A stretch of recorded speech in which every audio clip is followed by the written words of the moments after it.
December 16, 1944. 05:30 hours. Bastogne, Belgium. General Major Heinrich Freiherr von Lipwitz lowered his binoculars, watching the final explosions of the German artillery barrage fade into the winter morning.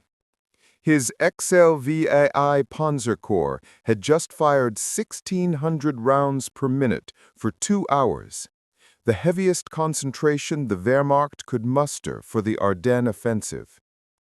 It had taken months to accumulate that ammunition. Every shell had been carefully allocated, every battery position precisely calculated. "The Americans will be in chaos," he told his staff officers confidently. "Their positions are destroyed. We advance." What von Lipwitz didn't know was that 80 miles west, American artillery battalions were receiving their daily ammunition allocation, and it exceeded everything Germany had fired in the entire opening barrage. While German gunners were rationing shells, counting each round like gold, American forward observers were calling in fire missions that consumed more ammunition in minutes than German batteries received in weeks.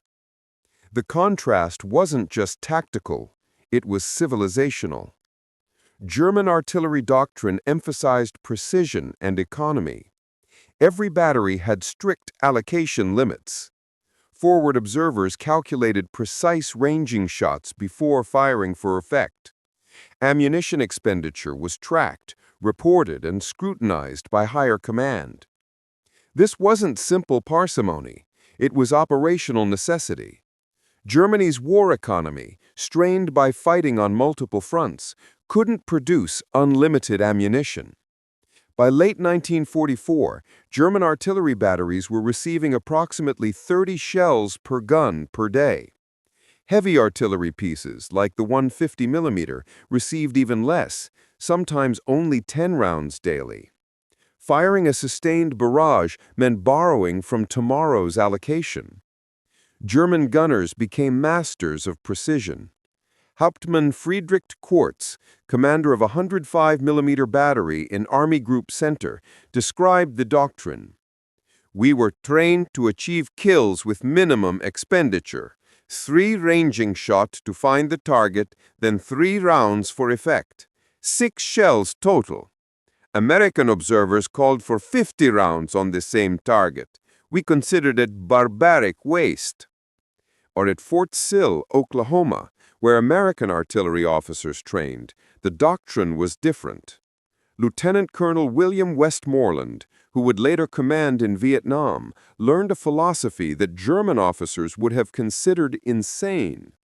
"When in doubt, fire more. Ammunition is cheaper than American lives. If you think you need 10 rounds, request 50. If you need 50, request 200. The only unforgivable sin is failing to support infantry because you were conserving ammunition." This wasn't recklessness, it was industrial mathematics. By 1944, American factories were producing 1.5 million artillery rounds monthly. The logistics system could deliver that ammunition anywhere American forces fought. The limiting factor wasn't production or supply. It was how fast gun crews could physically load and fire. The contrast became visible in ammunition allocation tables captured after the war. For a single infantry division conducting offensive operations, German allocation, 3,000 rounds per day, all calibers, with strict rationing. American allocation, 18,000 rounds per day minimum, with authority to request emergency resupply without limit. A 6-to-1 difference that German planners dismissed as paper promises. No army could actually deliver that volume of fire. The logistics were impossible. The rail capacity didn't exist. The trucks couldn't carry that weight. Or so they believed. The industrial reality. Behind the tactical employment stood industrial capacity that German planners had fundamentally misunderstood. In 1943, American factories produced 12 million artillery shells of all calibers. This included 2.4 million of 105 millimeter, 1.8 million of 155 millimeter, and 400,000 of 8-inch and larger shells. Each shell represented a triumph of mass production. 40 pounds of high explosive, 25 pounds of precisely machined steel casing, copper rotating bands and fuses that had to function reliably under acceleration forces of 15,000 times Earth's gravity. German production the same period was 4.2 million artillery shells, all calibers. A 3-to-1 American advantage in production became 6-to-1 at the front due to superior logistics. American shells reached combat zones efficiently. German shells sat in depots waiting for trains that Allied bombers had destroyed, or burned in warehouses that resistant saboteurs had torched. The more significantly, American production was accelerating while German production declined. The Ravenna Army Ammunition Plant in Ohio, opened in September 1942, produced 10,000 artillery shells daily by mid-1943. The Badger Army Ammunition Plant in Wisconsin achieved 15,000 shells daily. The Joliet Arsenal in Illinois, 12,000 shells daily.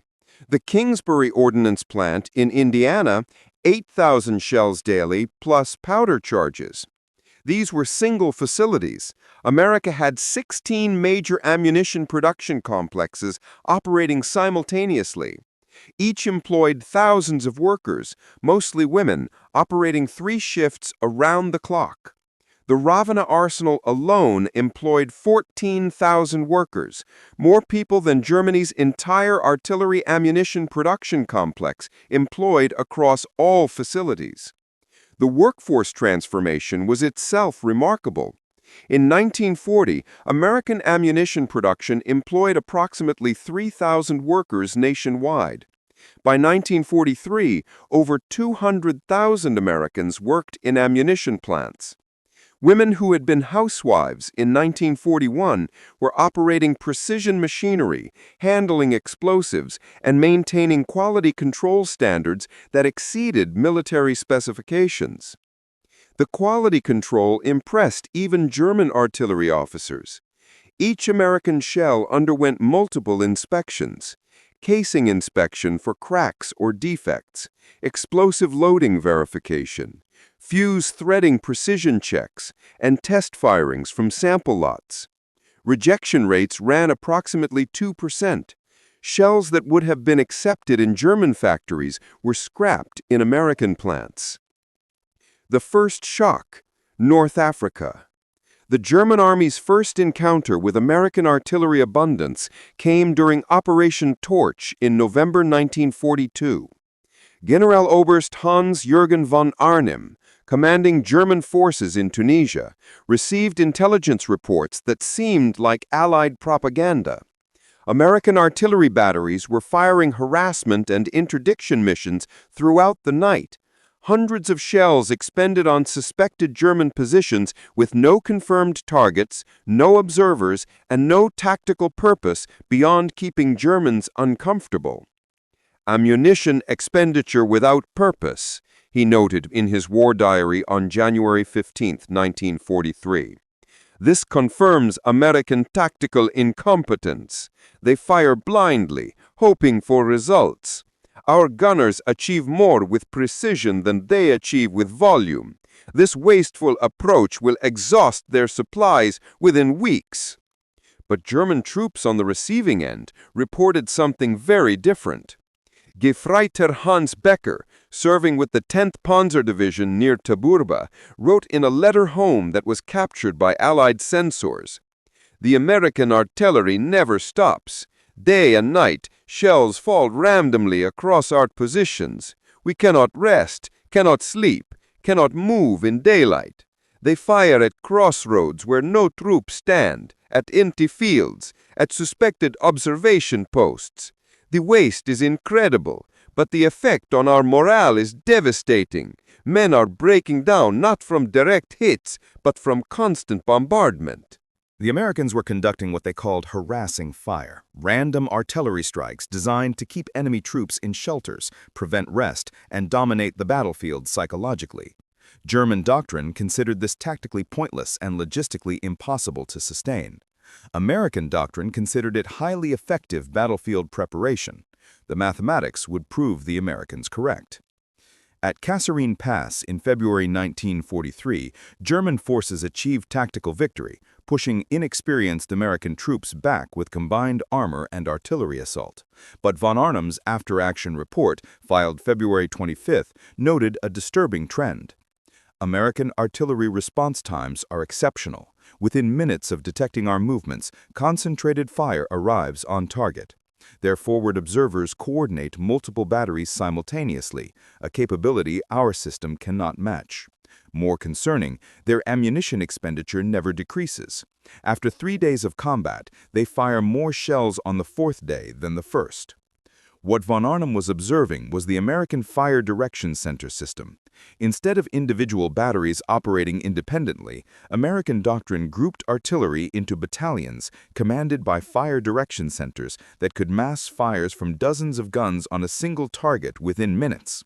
When a forward observer called for fire, the FDC calculated firing solutions for every available gun simultaneously and delivered time-on-target strikes, every shell arriving at exactly the same moment, creating a wall of steel that German dispersed battery system couldn't replicate. The system required sophisticated communication networks, standardized procedures, and most critically, unlimited ammunition. German batteries couldn't mass fire from multiple locations because doing so would exhaust their daily allocation in minutes. American batteries could mass fire freely because supply trucks were already en route with replacement ammunition before the mission was complete. The ammunition pipeline. The logistics behind American artillery abundance represented an industrial achievement that German planners couldn't comprehend. From factory to firing position, each shell moved through a distribution system that treated ammunition like assembly line components rather than precious military resources. At the Ravenna Arsenal in Ohio, completed shells moved by rail to the Letterkenny Army Depot in Pennsylvania, one of 5 major ammunition distribution centers in the continental United States. There, shells were sorted by type, packaged for overseas shipment, and loaded onto Liberty ships for the Atlantic crossing. Each Liberty ship could carry approximately 10,000 tons of ammunition, roughly 250,000 artillery shells of mixed calibers. The Atlantic crossing took 12 to 15 days, to British ports, where the ammunition was sorted again and moved to forward depots in France and Belgium. From there, truck convoys operated by the Transportation Corps delivered shells to Corps-level ammunition supply points, then to division supply points, and finally to battalion ammunition storage areas located 2 to 3 miles behind the gun positions. The entire journey from Ohio factory to French firing position took approximately 45 days on average, but the system operated continuously, with shells entering the pipeline daily and arriving at the front in steady streams. American artillery battalions never ran short because the supply system delivered shells faster than batteries could fire under normal conditions. The truck convoys themselves represented remarkable logistics. Each ammunition truck, typically a 2.5-ton GMC deuce and a half, carried approximately 100 rounds of 105mm ammunition or 50 rounds of 155mm. A single infantry division required 300 tons of ammunition daily during active operations, equivalent to 30 truckloads. The Transportation Corps operated over 6,000 ammunition trucks in the European theater by December 1944, making continuous loops from depots to firing positions. German logistics officers studying captured American supply documents after the war expressed disbelief at the system's scale. Oberst Werner Pott, former chief logistics officer for Army Group B, testified, "We calculated American supply requirements based on German allocation standards. By our mathematics, they would need 500 trucks to supply one division adequately. They were using 300 trucks and somehow delivering 3 times more ammunition than we calculated possible. The only explanation, their allocation standards exceeded our calculations by factors we considered impossible. Sicily and Italy, the pattern emerges. The invasion of Sicily in July 1943 provided American artillery its first opportunity to demonstrate sustained firepower in a major campaign. The 1st Infantry Division's artillery, supporting the landing at Gela, fired over 3,000 rounds on July 10th alone, more than an entire German artillery regiment's monthly allocation. Generalleutnant Fridolin von Senger-Nettelen, commanding German forces defending Sicily, reported to Kesselring on July 15th. American artillery fires on a scale we cannot match. They prepare every attack with hour-long bombardments. Our counterfire is rationed to 10 to 15 rounds per gun daily. We cannot suppress their batteries because we lack ammunition for sustained counter-battery fire. The disparity is affecting troop morale severely. The Italian campaign amplified this disparity. At Monte Cassino in early 1944, American and British forces attempted to break through German defensive lines in the Liri Valley. The preliminary bombardment on May 11, 1944, opening the offensive that would finally capture Rome, involved 1,660 artillery pieces firing 174,497 rounds in 4 hours. This represented more ammunition than Germany's entire Italian theater command received in a month. The mathematics were overwhelming. German defenders of the Gustav Line had approximately 200 artillery pieces with allocation limits of 30 rounds per gun daily, 6,000 rounds total. The Allies opposing them could fire 174,000 rounds in 4 hours and maintain that rate daily for weeks. The 25-to-1 firepower advantage made German defensive positions untenable regardless of natural strength or fortification quality. General-Major Gerhard von Schwerin, commanding a division at Cassino, described the effect in his memoir written after the war. "We called it the storm of steel. The bombardment didn't pause. Shells fell continuously for hours. Our bunkers, built into solid rock, held structurally, but the psychological effect was catastrophic. Men emerged from bombardments physically unharmed, but mentally destroyed. Some simply walked towards Allied lines with hands raised, preferring captivity to further bombardment." The Battle of the Bulge, artillery's finest hour.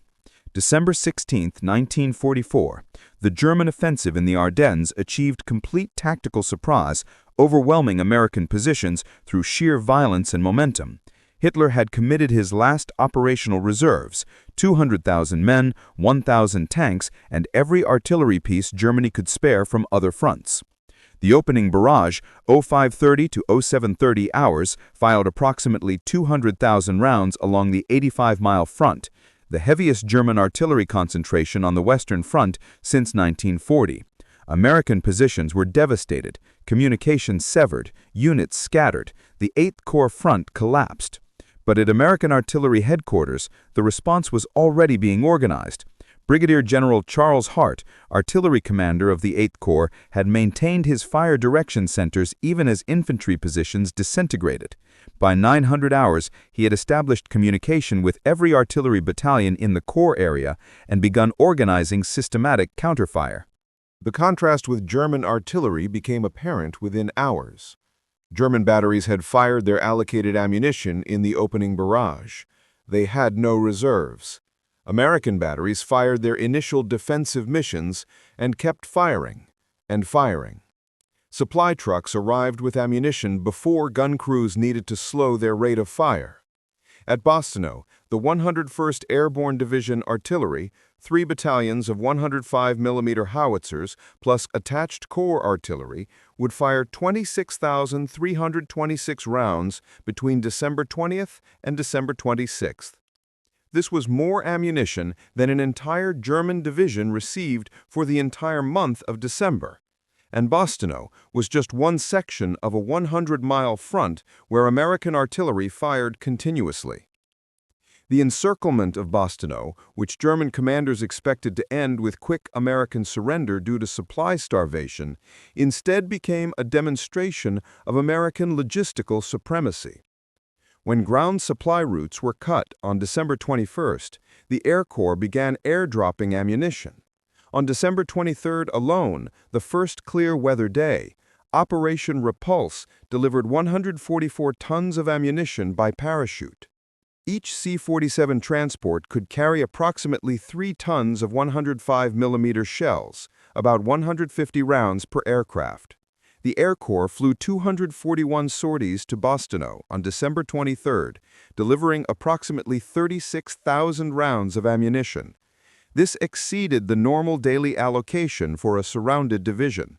The 101st had more ammunition encircled than they'd had before the siege began. For German commanders, this was incomprehensible.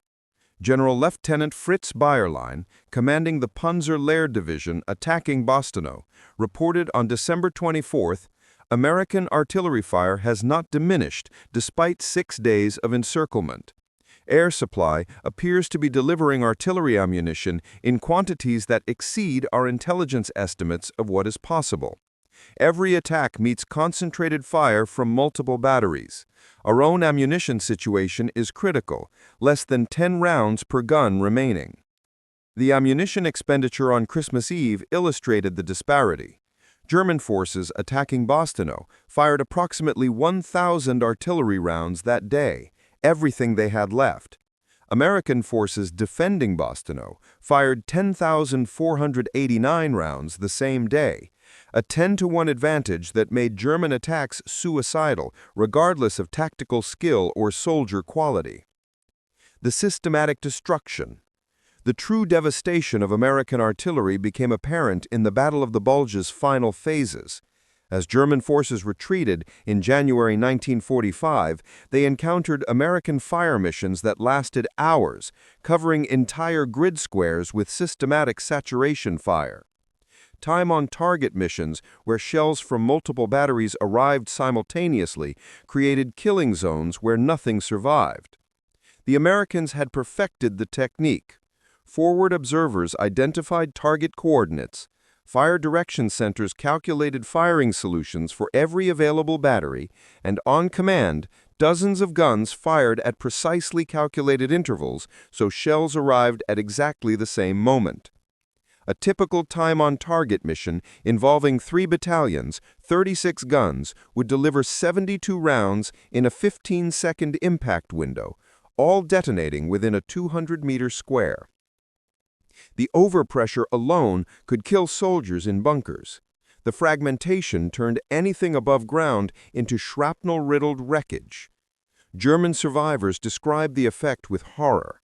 Obergefreiter Wilhelm Prühler, who survived a time-on-target strike near Houffalize on January 13, 1945, wrote, "We heard no warning, just sudden overwhelming explosions. The entire world erupted simultaneously. Trees vanished. The ground became a crater field. Of my squad's 12 men, I was the only one surviving, not wounded, the only one still living. The others simply ceased to exist." The ammunition expenditure during the Bulge's final month, January 1945, exceeded anything in military history to that point. American artillery in the European theater fired 1,246,000 rounds during January. That's more than 40,000 rounds per day, every day for 31 days. Peak days exceeded 60,000 rounds. To put this in perspective, Germany's entire Western Front artillery fired approximately 15,000 rounds daily in January, including all calibers from all armies. The Americans were firing 4 times more ammunition daily, while simultaneously advancing on all fronts, supplying forces across France and Belgium, and maintaining strategic reserves. The human cost. The industrial mathematics of artillery abundance had human dimensions that statistics alone couldn't capture. American artillery killed German soldiers wholesale, not through superior aim or tactical brilliance, but through sheer overwhelming volume of fire that made survival mathematically unlikely. German casualty reports from the Bulge, compiled after the war, attributed approximately 35% of all casualties to artillery fire. This was significantly higher than typical artillery casualty rates, which usually ranged from 15 to 25%. The difference? American batteries fired until targets were confirmed destroyed, not until ammunition ran low. A forward observer detecting a German platoon in defensive positions might call for a fire mission of 50 rounds, enough to ensure destruction. German doctrine would have allocated perhaps 10 rounds to the same target, hoping for disabling hits. The American approach guaranteed destruction, but required 5 times more ammunition. Since America had 20 times more ammunition available, the approach was cost-effective by American standards. The psychological effect on German soldiers was profound and documented in captured letters and prisoner interrogations. Gefreiter Hans Müller, captured January 22, 1945, told interrogators, "We stopped believing we could win when we realized their artillery never runs out of shells. We count our rounds like gold. They fire like they're watering gardens. You can't fight that. You can only wait to die or surrender." This psychological collapse, artillery-induced fatalism, spread through German units in the Bulge's final weeks. Units that should have fought fiercely instead surrendered quickly. Officers reported widespread desertion. The will to resist evaporated under constant bombardment that soldiers knew would continue indefinitely because American ammunition supplies were limitless. The Rhine crossings, total supremacy. The Rhine River crossings in March 1945 demonstrated American artillery at its absolute peak of efficiency and volume. The Remagen bridgehead alone, established March 7 when the Ludendorff Bridge was captured intact, was supported by artillery concentrations that defied German comprehension. To defend the bridgehead from German counterattacks, American artillery commanders assembled the largest concentration of firepower in that war to that point. 27 battalions, 324 guns, all within range of the bridge. This represented more artillery than Germany's entire Western Front command could deploy to any single sector. When German forces launched counterattacks attempting to destroy the bridge, American artillery response was immediate and overwhelming. On March 8th, German infantry from the 11th Panzer Division attempted to infiltrate the bridgehead under darkness. American artillery fired 18,696 rounds in 4 hours, completely destroying the attack before it reached American positions. The expenditure rate, over 4,600 rounds per hour, exceeded the total ammunition allocation for an entire German army for a full day. German survivors reported that the attack disintegrated before contact with American infantry. Artillery fire was so concentrated that entire companies were destroyed while still in approach march formation. Oberst Friedrich Schaefer, operations officer for the defending German forces, reported on March 10th, "Artillery fire makes counterattack impossible. Any troop concentration immediately receives massed fire from American batteries. We cannot assemble attack forces because artillery destroys them during assembly. The bridgehead is expanding because we cannot contest it against their firepower." The systematic expansion of the Remagen bridgehead from 8,000 yards on March 8th to 25 miles deep by March 17th occurred largely through artillery preparation. American infantry advanced behind rolling barrages that pulverized German defensive positions. No heroic assaults required, just methodical advance behind overwhelming firepower. The final accounting. When Germany surrendered in May 1945, American artillery statistics told the story of industrial dominance transformed into battlefield supremacy. Total artillery ammunition fired by U.S. forces in European theater, 28.5 million rounds. Average daily expenditure, 45,000 rounds. Peak day, April 16, 1945, 108,000 rounds. German total expenditure, all fronts final year of war, approximately 20 million rounds. The Americans had fired more ammunition in Europe alone than Germany fired globally. This wasn't tactical superiority, it was industrial annihilation. American factories produced shells faster than German batteries could fire them, even if given unlimited ammunition. The casualty effects were correspondingly stark.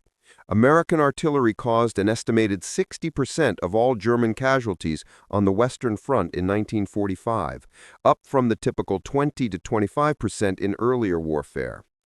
The increase reflected systematic use of overwhelming firepower to minimize American casualties by maximizing German losses. General Dwight D. Eisenhower, in his post-war report to the Combined Chiefs of Staff, identified artillery as the decisive arm. Our artillery superiority, both in quantity and quality, allowed us to advance with minimal infantry casualties. German positions that should have required costly assaults were systematically destroyed by artillery preparation. The savings in American lives cannot be calculated, but certainly run to tens of thousands. The German perspective. Captured German officers, interrogated about American artillery, expressed a mixture of professional respect and bitter resentment. General Major Rudolf Christoph von Gersdorf, former intelligence chief for Army Group Center, provided the most comprehensive assessment. American artillery represented their greatest military advantage. Not their aircraft, not their tanks, but their artillery, supported by unlimited ammunition. We calculated that American batteries fired 20 times more rounds per gun than German batteries. When we factored in their numerical superiority in guns, the disparity reached 50 to 1 in some sectors. This wasn't superior tactics or better training. This was industrial capacity applied to warfare. They could afford to be wasteful because their industrial base produced such abundance that waste was operationally irrelevant. A German battery commander counted every shell. An American battery commander fired until the target was destroyed, then fired more to ensure destruction. The difference was civilization ending for us. The legacy. The American artillery doctrine of 1944 to 1945 established patterns that persist in U.S. military doctrine today. The principle that ammunition is cheaper than lives, that overwhelming firepower minimizes friendly casualties, that industrial capacity should be fully exploited. These concepts, proven in Europe, remain central to American military thinking. Modern American artillery units maintain the same philosophy. In doubt, fire more. Current ammunition allocation standards still favor volume over precision, though modern guided munitions add accuracy to abundance. The M777 howitzer, standard American field artillery piece, can fire continuously for hours because the logistics system ensures ammunition never short runs. This stands in contrast to many military forces that still emphasize ammunition conservation due to production or budgetary limits. The American approach, unlimited fire support as a right of infantry, remains unique to forces with American-level industrial backing. The psychological effect of this philosophy extends beyond immediate battlefield impact. Enemies facing American forces know that artillery support will be immediate, massive, and sustained. This knowledge affects morale before combat begins and shapes enemy tactics toward avoiding concentration, avoiding detection, and avoiding engagement whenever possible. The final irony. The final irony of the artillery abundance story lies in German tactical reactions. By March 1945, German infantry had learned to disperse so widely that they often couldn't provide mutual support, attempting to avoid concentrated American artillery. This dispersion made them vulnerable to American infantry assault, which German forces then lacked artillery support to contest. German artillery commanders, desperately conserving ammunition, often held fire rather than expending precious rounds on targets that might not justify the cost. American artillery commanders fired first, established dominance, and never surrendered fire superiority because they never worried about running out of ammunition. The contrast created a self-reinforcing cycle. American firepower dominance led to German casualties, which reduced German combat effectiveness, which made American advances easier, which allowed American artillery to advance closer to targets, which increased American firepower effectiveness. The cycle was unbreakable once established because it was based on industrial capacity Germany couldn't match. When General Major von Lüttwitz dismissed American artillery as wasteful in December 1944, he was making a judgment based on German logistical constraints. By his standards, limited ammunition, carefully controlled allocation, precision-oriented doctrine, American artillery was wasteful. But waste implies resources spent without corresponding benefit. American artillery wasted ammunition by German standards while achieving casualty ratios, advance rates, and operational tempos that German artillery could never match. The waste was deliberate, calculated, and devastatingly effective. American commanders chose to expend millions of shells because American industry could produce those shells faster than batteries could fire them. The Battle of the Bulge, where American artillery fired over 1 million rounds in a single month, while German artillery fired less than half that amount for the entire Western Front, proved that in modern industrial warfare, the side that can afford to be wasteful will destroy the side that must be efficient. German commanders who laughed at American artillery waste learned, too late, that abundance was its own form of tactical brilliance. When industrial capacity can deliver unlimited ammunition to the battlefield, the doctrine that exploits that abundance by firing without restraint becomes not wasteful, but optimal. The American artillery arm won the ground war in Europe not through superior tactics, better training, or brilliant leadership, though it possessed all three, but through systematic application of overwhelming firepower made possible by industrial capacity that German planners had dismissed as impossible, and that German logistics couldn't hope to match. In the end, every German soldier who died under American artillery bombardment was killed not just by explosive shells, but by the industrial democracy that could produce those shells by the millions, ship them across an ocean, deliver them to frontline batteries, and fire them without concern for conservation or economy. The shell casings that littered European battlefields in 1945 weren't evidence of waste, they were evidence of victory through abundance. And the German commanders who dismissed that abundance as inefficient learned, through bitter experience and ultimate defeat, that in industrial warfare, the side that can afford to fire 1 million rounds in a single day will always defeat the side that must ration 30 rounds per gun.